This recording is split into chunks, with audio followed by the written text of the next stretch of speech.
Generally मैं अपने comment section में देखता रहता हूँ, तो वहाँ पर पेशेंट की आस्किंग है।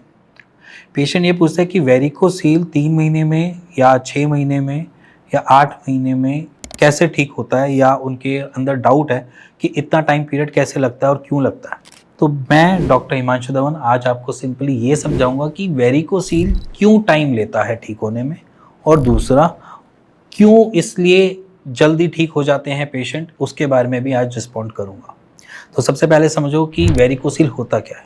जनरली टेस्टिस में होने वाली वेन्स को इन्फ्लेमेशन को बोला जाता है। इन्फ्लेमेशन किसी भी रीजन की वजह से हो सकती है, बार बार आपके प्रेशर पॉइंट दबने की वजह से भी हो सकती है, और बार बार आपकी कॉन्स्टिपेशन की वजह से भी हो सकती है, और हैवी वेट लिफ्टिंग की वजह से भी हो सकती है। तो वेरिकोसिल जो वो एक्वायर्ड होती है, वो आपकी बचपन से नहीं चलती आ रही होती है। तो ना ये जेनेटिक डिसऑर्डर है, ना कोई आपकी डिफॉर्मिटी है बचपन से होती हुई बन रही हो। ये सिर्फ और सिर्फ एक एक्वायर्ड होती है। एक्वायर्ड में मान लीजिए कि बाहर से हम कुछ भी लाइफस्टाइल डिसऑर्डर की वजह से इस जगह पे इंडल्ज हुए हैं, जहां पर हमें वेरिकोसील देखने को मिला है। अब वेरिकोसील को जनरली हम किसी ना किसी एक पॉइंट पे देखते हैं कि वो physical activity, heavy weight lifting, constipation, इन सारी दिक्कतों की वजह से बढ़ता है। मतलब कि अगर आप हैवी वेट लिफ्टिंग कर रहे हो, आपका जो कोर मसल है वो बहुत टाइट हो रही है, कॉन्ट्रैक्शन आ रही है, उसमें बहुत ज़्यादा प्रेशर जनरेट कर रहे हो, और उसके बाद आपकी वेन्स जो है वो इन्फ्लेम्ड हो गई, वो इसी रीज़न से हुई है क्योंकि आपकी कॉज रिजल्ट जो है, या कॉज जो है उसमें, वो आपकी फिजिकल एक्टिविटी है। अब यहाँ पर फिजिकल एक्टिविटी को अगर हम छुड़वा देते हैं तो यहाँ पर हमको क्या मिलता है, जनरली टाइम पीरियड कम। अब यहाँ पर पेशेंट को क्या होगा कि अगर उसने फिजिकल एक्टिविटी ना के बराबर कर दी है, या उसमें फिजिकल एक्टिविटी बिल्कुल नहीं है, जहाँ जिसकी वजह से वो वेरिकोसिल बना है, तो वहाँ पर हमें रिकवरी फास्ट मिल जाती है। जहाँ पर हमें ये पता चलता है कि वेरिकोसिल कॉन्स्टिपेशन की वजह से है, कॉन्स्टिपेशन रिलीफ कर दिया, तो वहाँ पर भी हमें रिकवरी थोड़ी फास्ट मिल जाती है। जहाँ पर हमें ये पता है कि वेरिकोसिल की उत्पत्ति, या जैसे मैं बोलूँ कि स्टार्टिंग पॉइंट किसी और रीजन की वजह से, जैसे कि आपकी रनिंग भी हो सकती है, साइकिलिंग भी हो सकती है, अगर वो वाली जगह भी हमने उनकी कॉज को छुड़वा दिया या उस पोर्शन को हटा दिया आपकी लाइफस्टाइल से, तो वहाँ पर भी हम देखते हैं कि जनरली वेरिकोसिल रिकवर थोड़ा फास्ट होता है। अब ये तो मेजरली है कि जहाँ पर हमने कॉज देखे। अब कुछ पेशेंट्स होते हैं कि वो कॉज मेंटेन रखते हैं। अब वो ये कहते हैं कि थोड़ी बहुत तो एक्सरसाइज तो करनी चाहिए ना, नहीं तो शरीर आगे चलेगा कैसे। ये उनके खुद के थ्योरी होती है अपने ट्रीटमेंट को लेके। तो वहाँ पर क्या होता है कि वो बार बार वही एक्शन प्ले कार्ड खेल रहे हैं, जिसकी वजह से वेरिकोसिल बना।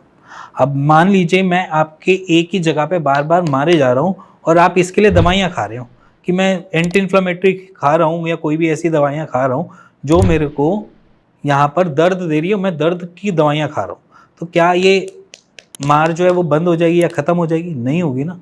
सेम एज इट इज आप अपनी बॉडी के साथ कर रहे हो। मान लीजिए कि अगर आप फिजिकली एक्टिव हो, आप रनिंग भी जा रहे हो, साइकिलिंग भी कर रहे हो, अपने उस कॉज को नहीं छोड़ रहे हो जिसकी वजह से आपको वेरिकोसिल बना है, तो आपकी जो ट्रीटमेंट है वो हमेशा लंबा ही चलता रहेगा। अब जैसे कुछ पेशेंट्स को हम मना करते हैं कि आप स्कूटी मत चलाओ, अब वो स्कूटी चलाते हैं, या हम पेशेंट्स को बोल देते हैं कि आप बाइक मत रन करो, बाइक पे मत जाया करो, क्योंकि बाइक में आपको दिक्कतें होती हैं, क्योंकि बाइक में भी टेस्टिकल्स हमारे हैंगिंग मोड पे होते हैं, और वो बार बार हिट कर रही होती है आपकी सीट के साथ, और या किसी आपकी टंकी के साथ। तो वहाँ पर हम कॉम्प्लिकेशंस बढ़ते हुए देखते हैं, रादर देन हम वहाँ पर नॉर्मल देखते हैं। तो वहाँ पर क्या करता है पेशेंट, अब मैं ट्रैवल कैसे करूँगा, मैं बाहर कैसे जाऊँगा, आपने तो सारी चीज़ें बंद करा दी। तो वहाँ पर आता है टाइम टेकिंग का प्रोसेस, जहाँ पर हमें लगता है कि टाइम बढ़ क्यों रहा है, उसके पीछे रीजंस यही निकल के ज़्यादातर आते हैं। सेकंड में क्या होता है कि पेशेंट जो है वो बेसिकली डाइट फॉलो नहीं करता। पेशेंट को बोला जाता है कि आप मूली नहीं खा सकते, आप गोभी नहीं खा सकते, आप ऐसी कोई चीज़ ना खाओ जिससे आपको गैस्ट्रिक इश्यूज ज़्यादा बने, तो वो उन सारी चीज़ों को इनटेक करना स्टार्ट कर देता है, ना जाने अनजाने। ये तो हेल्दी है, इसको क्यों ना खाया जाए। तो हेल्दी है, मानते हैं हेल्दी है, बट आपके शरीर के लिए वो अनहेल्दी है। ये समझाने के लिए हम प्रयास करते हैं, उनको डाइट चार्ट भेजते हैं, बट वो वहाँ पर उन सारी चीज़ों को फॉलो नहीं करता, जिसकी वजह से हम देखते हैं कि रिकवरी स्लो है। अब आ जाता है थर्ड पॉइंट, जहाँ पर पेशेंट को हम बार बार यही चीज़ बोल रहे हैं कि अपनी फिजिकल एक्टिविटी में अपनी जो हमने बताई हुई एक्सरसाइज है उसको थोड़ा इंडल्ज करवाओ। वो एक्सरसाइज करता ही नहीं है। हमें सीधा एक ही आंसर मिलता है, वो ये कि हम दवाइयाँ खा तो रहे हैं, दवाइयों से प्रॉब्लम सॉल्व हो तो रही है, दर्द खत्म तो हो गया है, पहले से वेन्स कम तो दिख रही हैं, बट वो टाइम टेकिंग बन रहा है। तो यहाँ पर हम ये कहते हैं कि एक्सरसाइज जो है वो बेसिकली आपकी टेस्टिस को प्रिजर्व रखने के लिए भी। अगर मैं टेस्टिस की तरफ टूवर्ड्स ब्लड की स्ट्रीम जो है वो अच्छी भेज पाऊंगा तो वो न्यूट्रिशन भी अच्छे गैदर कर पाएगा। अगर मैं न्यूट्रिशंस नहीं दे पा रहा तो आपको इनफर्टिलिटी कॉज करता है, इन फ्यूचर में जाकर एट्रोफी क्रिएट करता है, बहुत सारी दिक्कतों को अपने सामने लेकर आता है। एक्सरसाइज इसलिए इंपॉर्टेंट है कि वहाँ पर ब्लड ढंग से पहुँच पाए, टेस्टिस अपनी फंक्शनिंग के लिए जितने न्यूट्रिशन चाहिए वो नहीं ले पाए और उसके बाद वो आपको रिवर्ट बैक कर पाए। बट वहाँ पर एक्सरसाइज पेशेंट करता ही नहीं है कि एक्सरसाइज की क्या ज़रूरत है, सही तो है। तो वहाँ पर इन सारे जो मेजर दिक्कतें हैं या जिसे मैं बोलूँ कि मेजर चीज़ें जो फॉलो करने वाली होती है वो पेशेंट फॉलो नहीं करता, तभी ट्रीटमेंट का प्रोसीजर जो है वो लेट लगता है या स्लो डाउन लगता है। अगर वो तीनों चीज़ों को ढंग से फॉलो कर ले तो पेशेंट की रिकवरी हमने 2 महीने में भी रिकवरी देखी, हमने 3 महीने में भी रिकवरी देखी, हमने महीने भर के अंदर भी रिकवरी देखी है। तो अगर आप फॉलो करते हो तो आपकी रिकवरी फास्ट है। अगर आप अपने कॉज को मेंटेन रख रहे हो, अपने लाइफस्टाइल में जैसे चल रहा है वैसे ही चला रहे हो, खाने पे भी ध्यान नहीं दे रहे हो या अपना जो बेसिकली डे टू डे की रूटीन में वही वेट लिफ्टिंग कर रहे हो, थोड़ा सा वजन उठा रहे हो, थोड़ा सा काम कर रहे हो, तो वहाँ पर रिकवरी हम बहुत स्लो देखने को मिलती है।